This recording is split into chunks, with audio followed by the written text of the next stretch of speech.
লোটাতে। তো ইমামে হুসাইন ফুরাতের পানি পেল না। মুআজ্জাজ মুহতারাম সামিনে কিরাম, ইমামে হুসাইন ছিলেন আমার বিশ্ব রাসূলের নওয়াসা। জোরে বলি সুবহানাল্লাহ। ইমামে হুসাইনের রগে ওই রক্ত বইছিল যে রক্ত হযরতে মা ফাতেমার রগে ছিল। জোরে বলি ইমামে হুসাইন রাদিয়াল্লাহু তাআলা আনহু, খোদার কসম করে বলি, কারবালার প্রান্তরে নিজের যদি পায়ের এড়ি গুপ্তকে জমিনে মেরে দিতেন, ওরকম কয়েক হাজার ঘোড়া ওই জায়গাতে পয়দা হয়ে যেত। সুবহানাল্লাহ। ওই জায়গাতে পয়দা হয়ে যেত। শুধু ইমামে হুসাইন আমার কথা রেখেছেন। নানা জান নবী মুহাম্মদুর রাসূলুল্লাহ তিনার নানা জান বলে গিয়েছিলেন, শোনো ও হুসাইন, এমন একদিন আসবে তুমি খাবার তোমার থাকবে না, পানিও তোমার কাছে থাকবে না, কিন্তু ধৈর্যের কামান তোমাকে ধরে রাখতে হবে। আমার শরীয়তের বাগানকে তোমাকে জীবিত রাখতে হবে। শোনো শোনো ও হুসাইন, যত মুসিবত আসুক না কেন, খবরদার ওই জায়গা থেকে তুমি হিলবা না। আমার ইমামে হুসাইন রাদিয়াল্লাহু তাআলা আনহু তিনি জানতেন যে পাহাড় এমন স্থান থেকে স্থানান্তরিত হয়ে যেতে পারে, সূর্য উদিত হওয়া বন্ধ হয়ে যেতে পারে, কিন্তু নবী মুস্তাফার কথা কোনদিন মিথ্যা হতে পারে? মিথ্যা হতে পারে না। নানা জান যে ভবিষ্যৎবাণী করে গিয়েছেন যে কারবালার প্রান্তরে ইসলামকে রক্ষার জন্য আমাকে কুরবান হতে হবে, এই জন্যই আমার ইমামে হুসাইন রাদিয়াল্লাহু তাআলা আনহু কারবালার প্রান্তরে নিজের রক্ত সমূহকে দেওয়ার পরে নানা জানের শরীয়তের বাগানকে বাঁচিয়ে নিয়েছিলেন। সুবহানাল্লাহ। মানুষ বলে যে ফুরাত পারলো না আনতে, আরে দেখতে হবে তার পূর্বেকার হিস্ট্রি, তার পূর্বেকার ইতিহাস দেখতে হবে। নানা জান কি বলে গিয়েছেন। এই জন্যই তো ইমামে হুসাইনের সম্মুখে আলী আসগার শহীদ হয়ে যাচ্ছে, ইমামে হুসাইনের মুখে কোনো কথা নাই। আলী আকবর শহীদ হয়ে যাচ্ছে, ইমামে হুসাইনের মুখে কোনো কথা নাই। আউন মোহাম্মদ শহীদ হয়ে যাচ্ছেন, ইমামে হুসাইনের মুখে কোনো কথা নাই। অন্যান্য সদস্য আহলে বাইতের সদস্যরা একে একে কারবালার প্রান্তরে উত্তপ্ত মরুভূমির উপরে শহীদ হয়ে যাচ্ছেন, আমার ইমামে হুসাইনের মুখে কোনো কথা নাই। বোন জয়নাব না থাকতে পেরে ভাই হুসাইনকে বলতেছেন, এ ভাই হুসাইন, আজকে তুমি কিছু বলো না কেন? কেন কিছু বলছো না? আমার ইমামে হুসাইন উত্তর দিয়েছিলেন, এ বোন জয়নাব, আমি বলছি তো কি হয়েছে? আমাদের পক্ষ থেকে আল্লাহর কোরআন বলছে, ইন্নাল্লাহা মা'আস সাবিরিন, আল্লাহ ধৈর্যশীলদের সঙ্গেই আছেন। জোরে বলি সুবহানাল্লাহ। আমি বলছি তো কি হয়েছে? কোরআন তো বলছে ইন্নাল্লাহা মা'আস সাবিরিন। আজকে আল্লাহ পরীক্ষা নিচ্ছে, ধৈর্যের পরীক্ষা, আর এই পরীক্ষাতে আমি ইমাম হুসাইন পাস করবই করব। এ বেরাদার, এই জন্য সবকে লুটিয়ে দিলেন, কিন্তু ইসলামকে বাঁচিয়ে নেন। তো ওইটা পরিস্থিতি ছিল আলাদা। তো ইমামে হুসাইনেরই ইনি গোলাম, ওই বংশেরই ইনি। আমার ভারতের রাজা খাজা গরিবে নওয়াজ ডাকলেন, ডাকা মাত্র আনা সাগর লোটার মধ্যে আবার ছেড়ে দিলেন পানি, তো এক ফোঁটা পানি কম বেশি হয়নি। এ বেরাদার, এই 6 রজব আজ থেকে 812 বছর পূর্বে, কত বছর বললাম? 812 বছর পূর্বে আমার খাজা গরিবে নওয়াজ ইন্তেকাল করেছিলেন। দুনিয়া ইহলোক থেকে পরলোক গমন করেছিলেন। তো মুআজ্জাজ মুহতারাম, তো যেমনই দেখলো যে রে বাপ রে, এত বড় ক্ষমতা যে আনা সাগরের পানিকে একটা লোটার মধ্যে জেনা মেনা লোক লয়, তাহলে একে জব্দ করতে হবে। পৃথ্বীরাজ কি করলো? সেই সময়কার ইন্টারন্যাশনাল জাদুঘর, যাকে বলা হয় যোগী জয়পাল, এ যোগী জয়পালকে ডেকে পাঠালো। যে যেমন তার কুটুম তেমন। পৃথ্বীরাজ জানতো না যে জাদুটা কি জিনিস আর কারামাতটা কি জিনিস, এটা জানতো না। দেখুন বিরাদরান মিল্লাত ইসলামিয়া, কোনো নামাজ যখন কোনো মুসল্লিকে রাত 12টা-1টার সময় মসজিদ থেকে বের হতে দেখে, তার দিলে একটা খেয়াল জাগে। কি জাগে জানেন? যে হয়তো ওই ব্যক্তিটা মসজিদে তাহাজ্জুদের নামাজ পড়ে আসছে। আর যদি 12টা-1টার সময় কোনো চোরকে কেউ যদি দেখে, ঠিক ঘড়ি নাই মাইক হাতাইছে, এই দুটোর মধ্যে একটাই যে চোর, তো সে তার মতো ভেবেছে যে নামাজির মতো ভেবেছে। তো পৃথিবীরাজ সে জাদু, ওটা ভেবেছে জাদু করেছে একটা, তো ওকে জব্দ করতে বড় জাদুঘর চাই। তো কাকে আসতে হবে? তো যোগী জয়পালকে, যোগী জয়পালকে ডাকা হলো। ডাকার পরে বলে এই ব্যাপার, তো ঠিক আছে, একটা মোনাজারার চ্যালেঞ্জ হয়ে যায়, একটা বাহাস হবে, একটা মোকাবেলা হবে। কোন জায়গাতে? আনা সাগরের তীরে হবে, ময়দানে দেখা হবে কার কত ক্ষমতা। ঠিক আছে, আমার খাজা গরিবে নামাজ রহমাতুল্লাহ আলাইহির কানে কথাটা এলো। ঠিক আছে, সঙ্গে সঙ্গে খাজা আবার অ্যাকসেপ্ট করলেন, হ্যাঁ আমি মেনে নিলাম, হবে বাহাস হবে, মোকাবেলা হবে, দেখি কার কত ক্ষমতা। এদিকে যোগী জয়পাল এসেছে চাঙ্গা পাঙ্গা ভণ্ডদের প্রার্থনা নিয়ে, শাগিরদেরকে নিয়ে, আর আমার খাজা গরিব নামাজের কাছেও 40 জন ভক্ত। জোরে বলি সুবহানাল্লাহ। আর ভক্তের মধ্যে প্রথম মুরিদ আছেন কুতুবউদ্দিন বাখতিয়ার কাকি রহমাতুল্লাহ আলাইহি। আমি কি বললাম, সাজরাটা কি একটু পড়ে শোনালাম না? তিনার মুরিদ হযরতে আপনার বাবা ফরিদউদ্দিন গঞ্জে শাকার, তিনার মুরিদ হযরতে বাবা আলাউদ্দিন সাবির কালিয়ারি রহমাতুল্লাহ আলাইহি। কত বড় বলেছিল জানেন? যে বাবা আলাউদ্দিন সাবির কালিয়ারি যে একটা বটের গাছকে ধরে একই রকম ভাবে 12টা বছর কাটিয়ে দিয়েছেন। জোরে বলা যাবে না সুবহানাল্লাহ? কি আর ভালোবাসা নাকি গো? শেষ কি আম করে দিই নাকি? আর বেশি করে বিরক্ত, খুব সংক্ষিপ্ত আকারে। আলাউদ্দিন সাবির কালিয়ারি এত বড় বলি ছিলেন, বটের গাছকে ধরে আছেন। দেখ রে ওয়াহাবির দল, এবার তো বলবি, হ্যাঁ দেওবন্দি দল তো বলবেই যে 12 বছর কি করে থাকিল।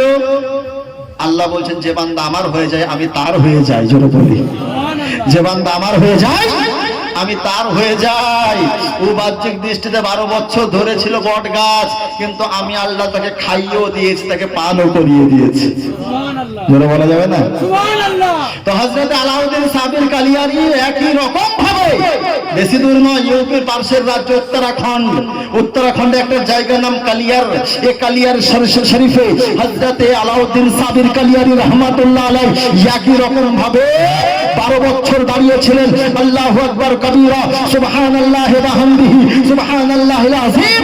তো আলাউদ্দিন সাবির কালিয়ারির মুরিদ এবং খলিফা শামসুদ্দিন তুর্ক পানিপত্তি রহমাতুল্লাহ আলাইহি, তিনি একদিন একটা প্রশ্ন করেছিলেন যে হুজুর, খানা কি আর বাঁকা কি, কি ধ্বংস হবে আর কি ধ্বংস হবে না?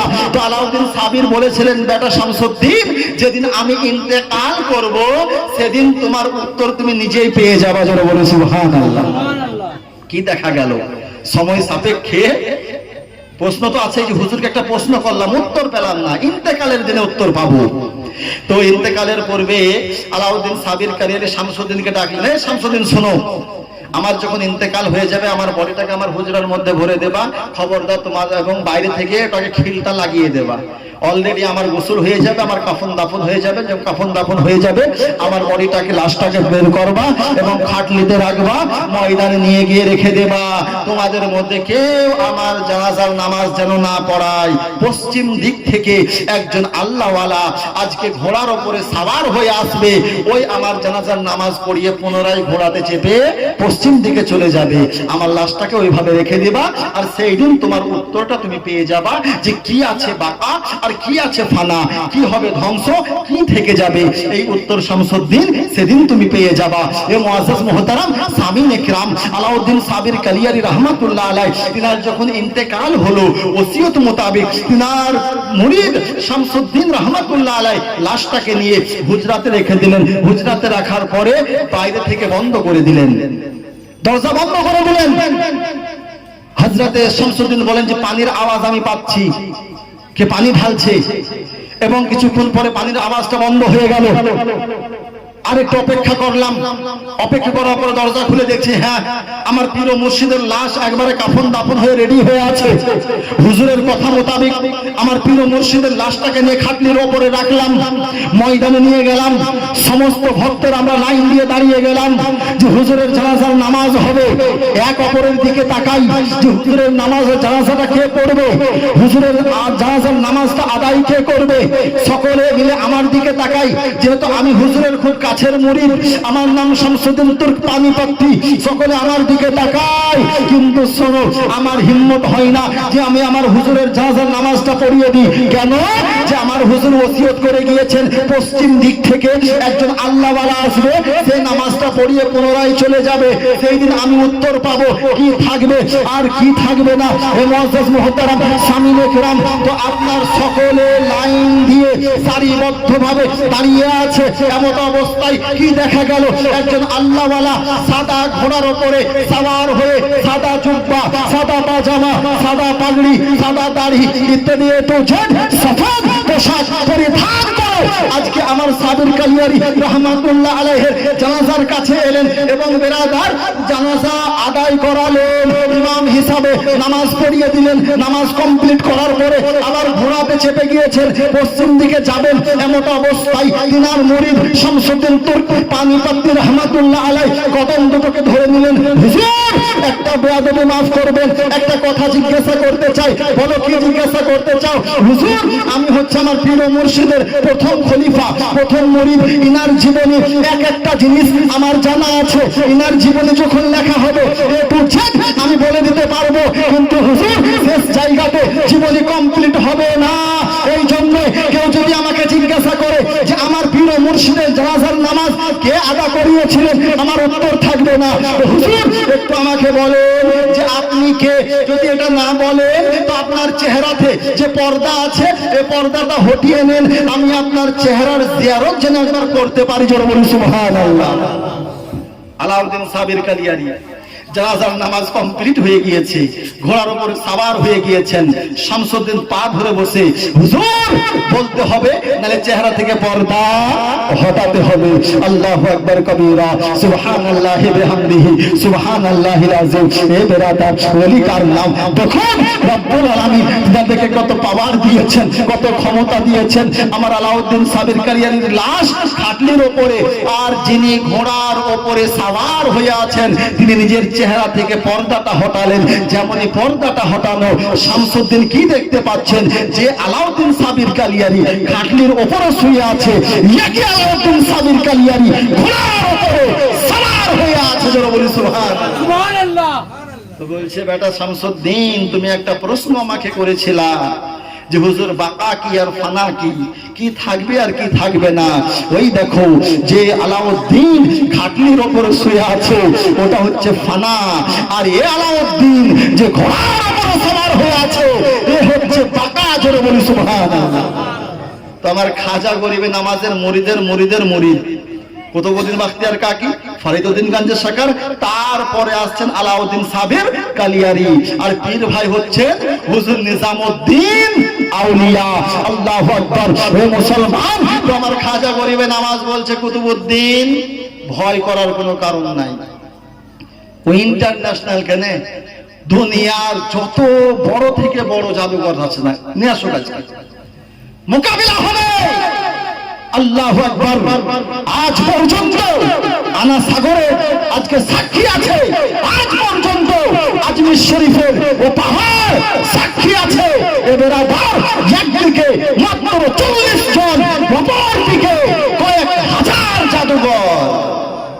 যেরকম ঘটেছিল কারবালার প্রান্তরে, আল্লাহু আকবার, যে একদিকে মাত্র 72 জন, অপর দিকে 22,000। জোরে বলি সুবহানাল্লাহ। কিন্তু পার্থক্য ছিল, পার্থক্য ছিল। আজমেরে যারা বিপক্ষে ছিল এরা সব মুশরিক, সব মুশরিক ছিল টোটাল। আর যারা কারবালার প্রান্তরে ছিল সব মাশাআল্লাহ দাড়িওয়ালা। সবারের জবানে ছিল লা ইলাহা ইল্লাল্লাহ মুহাম্মাদুর রাসূলুল্লাহ। খাজা গরিবে নামাজে যারা বিপক্ষে এসেছিল এদের মধ্যে কোনো হাফিজ ছিল না, কোনো কারি ছিল না, কোনো মাওলানা মুফতি ছিল না। কিন্তু ইয়াজিদের দলে মুফতিও ছিল, হাফিজও ছিল, কারিও ছিল, তাবর তাবর ওলামা ছিল, বড় বড় আলেম ছিল। শুধু এতটুকুই পার্থক্য। তো মুআজ্জাজ মুহতারাম, তো বলছে চলো কুতুবউদ্দিন বাহাস হবে, যাই মোকাবেলা হবে। মুআজ্জাজ মুহতারাম সামিনে কেরাম, আজমির শরীফের সাগরের পার্শ্বেই মোকাবেলা। দেখি কে কত ক্ষমতা। পৃথিবীর আজ এসছে চাঙ্গা পাঙ্গাদেরকে সঙ্গে নিয়ে। ও তো ভেবেছে ও তো জাদুকর, আর আমি যাকে রেখেছি যোগী জয়পাল, এর একটা নাম ধাম আছে। শুধু ভারত নয়, পুরো ইউরোপ, এশিয়া, বিভিন্ন এলাকাতে এর নাম আছে। মুআজ্জাজ মুহতারাম, তো যোগী জয়পাল এসে বলছে দেখি প্রথমটা ট্রাই করি। প্রথমটা কি ট্রাই করি? তো মন্ত্র পড়তে লেগেছে। পর যা কাজ, তো ছোট সব সাপ, আর সাপের মুখে আগুন। খাজা গরিবে নওয়াজের হাতে একটা লাঠি ছিল, বুঝতে পারলেন? তো গোল করে একটা দাগ টেনে দিলেন। মুরিদদেরকে বললেন তোমরা এর ভেতর থেকে বেরোবা না, এর ভিতরে পা দেওয়ার দরকার না, বাইরে কেউ যাবা না, এর ভিতরে সবাই থাকবা, দেখি কি করে। তো এদিকে যোগী জয়পাল মন্ত্র পড়ছে, আর আমার ভারতের রাজা খাজা গরিবে নওয়াজ রাহমাতুল্লাহ আলাইহি এ বেরাদার লাঠিটাকে রেখে দিলেন জমিনের ওপরে। যত ছোট সাপ যাদের মুখে আগুন তেড়ে আসছে খাজা গরিবে নওয়াজের দিকে, আপনার ডংসল মারবে, ছবল মারবে, এমন অবস্থায় শাহনিশাহ হিন্দুস্তান খাজা গরিবে নওয়াজ নিজের লাঠি মুবারককে জমিনে ফেলে দিলেন। জমিনে ফেলা এ মুসলমান, এত বড় একটা অজগর হলো যে অজগর নিজের নিঃশ্বাসে আপনার যোগী জয়পালের সমস্ত সাপগুলিকে নিজের পেটে হজম করে নিলে। জোরে বলি সুবহানাল্লাহ।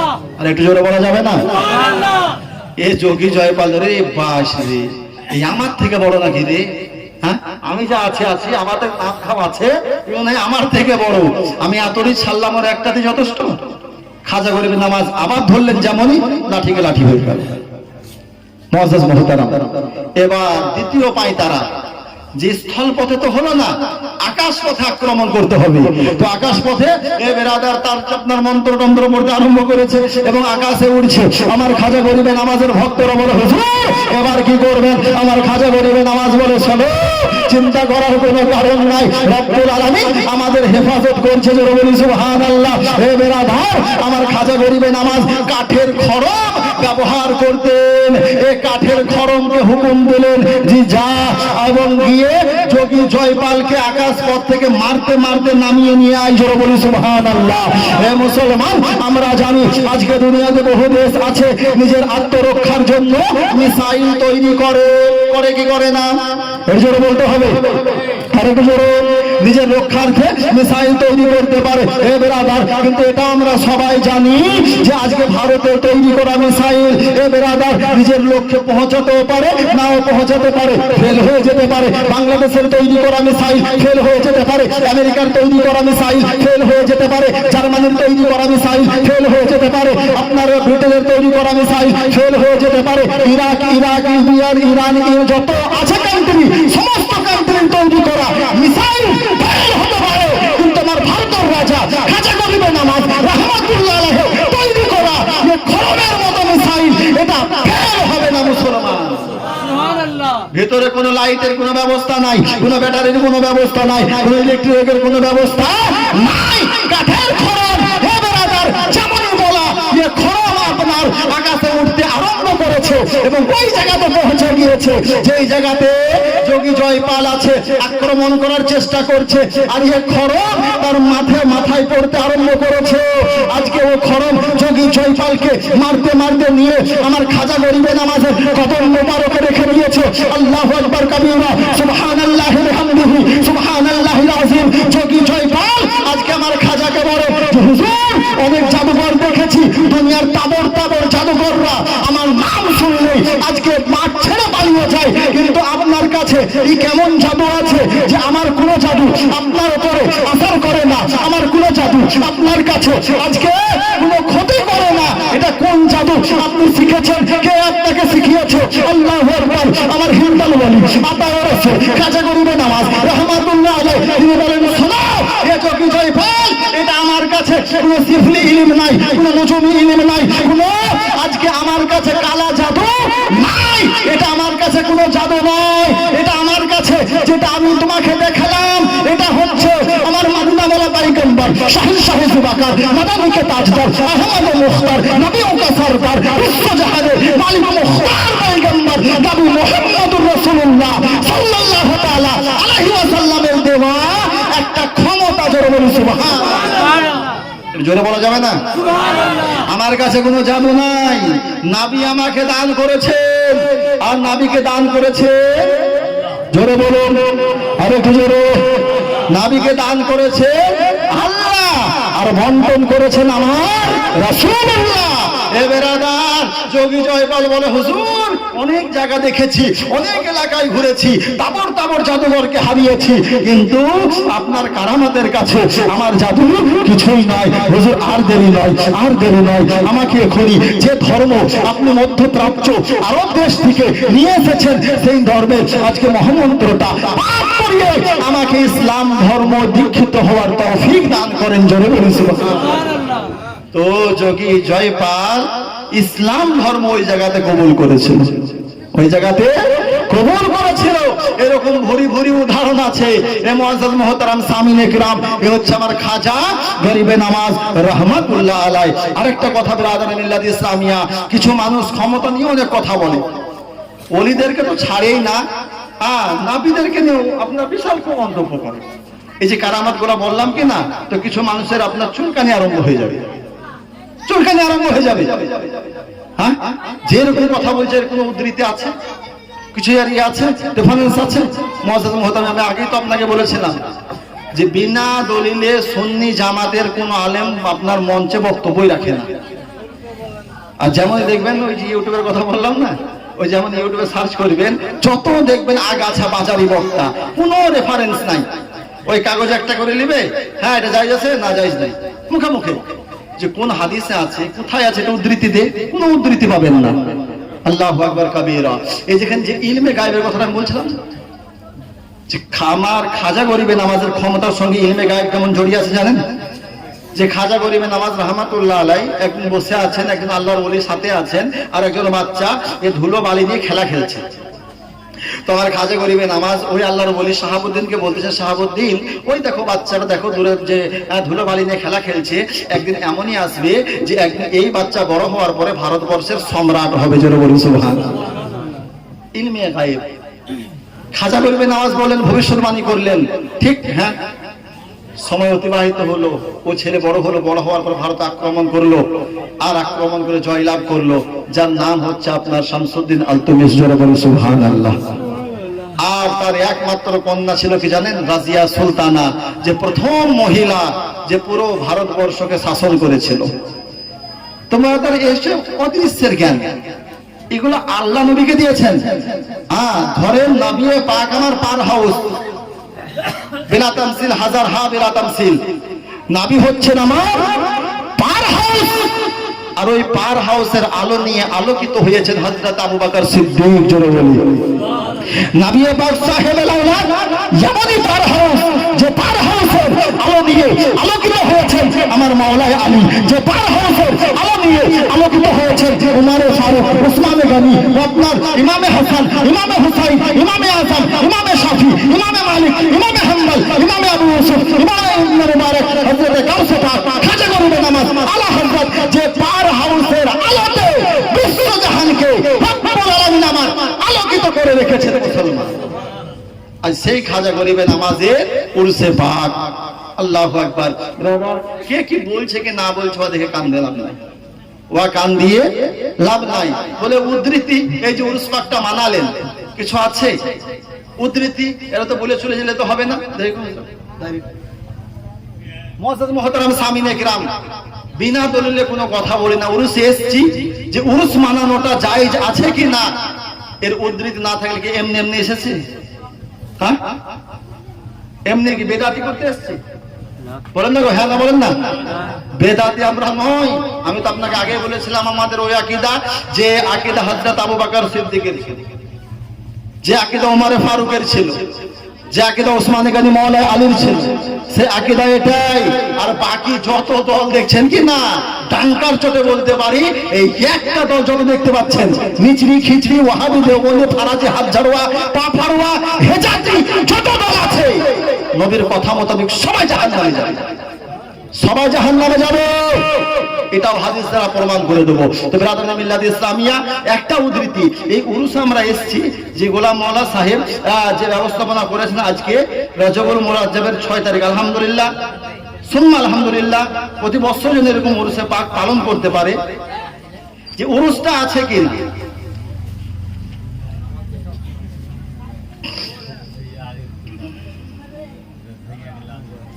উরুস মানানা কোন কোন কিতাবে আছে? বলে কিতাবে খুঁজে পাই না। যে এতরে কিতাবের দলিল আছে, তোর উপরে যদি চাপানো যায় কিনা তো দম বন্ধ হয়ে মারা যাবে, দম বন্ধ হয়ে মারা যাবে। এতরে কিতাবের উদ্ধৃতি আছে, এক একটা করে দলিল দেবো। হ্যাঁ, যে মানার সে মানবে, যে মানে না সে তার কাম জানে।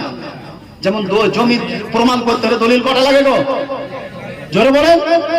দলিল একটাই যথেষ্ট, হাজারটা সাথে আলাদা বিষয়। ব্রাদার মিল্লাত ইসলামিয়া, এই যে উরুস খাজা গরিবে নামাজের মানাচ্ছে পার্বতীপুরের মানুষ, কোন কিতাবে আছে? এ ব্রাদার মিশকাত শরীফ প্রথম খণ্ড পেজ নাম্বার 25 মধ্যে উরুস মানানো জায়েজ আছে ব্রাদার। কোন মোল্লা মুন্সি, কোন কাঠমোল্লার কথা নয়, নবী মুস্তাফার কথা মোতাবেক মিশকাত শরীফ প্রথম খণ্ডে আপনার 25 নম্বর পেজের মধ্যে উরুস মানানো জায়েজ আছে ব্রাদার। আর কোথায় আছে? ফাতোয়ায়ে শামী। অনেক কাঠমোল্লা এরকম ফাতোয়ার বই দেখেনি, নারহার ভিতরে লেখা, পিওর নারহার ভিতরে ইবাদতও করতে পারবে না। ফাতোয়ায়ে শামীর মধ্যে আল্লামা ইবনুল আবিদিন রাহমাতুল্লাহ আলাইহি তিনি উল্লেখ করেছেন তৃতীয় খণ্ডের মধ্যে পেজ নাম্বার 150, জিন আল্লাহর ওলিগণের উরস মানানো জায়েজ আছে, মুস্তাহাব ও মুস্তাহাসান আছে।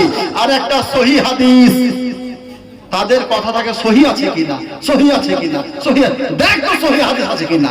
তিরমিজি শরীফ প্রথম খণ্ড পেজ নম্বর 127, কত বললাম? 127। যদি কোনো মায়ের লাল হামালাকে গলত প্রমাণ করে দিতে পারো তো যেটা চোরের সাজা হবে, ওটা নাজমের সাজা হবে। এ ব্রাদার, কিয়ামত পর্যন্ত কোনো কাঠমোল্লা প্রমাণ করতে পারবে না যে উরুস মানানো জায়েজ নয়।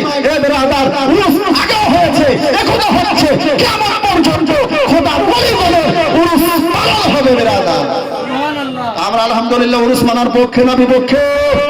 জোরে বলো পক্ষে।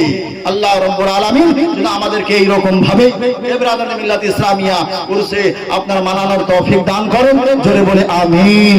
বেজাহি সাইয়্যিদুল মুরসালিন ওয়া আখিরু দাওয়ানা আলহামদুলিল্লাহি রাব্বিল আলামিন। আস্তাগফিরুল্লাহ রাব্বি মিন কুল্লি যামবি ওয়া আতুবু ইলাইহি লা হাওলা ওয়া লা কুওয়াতা ইল্লা বিল্লাহিল আলিয়্যিল আযীম।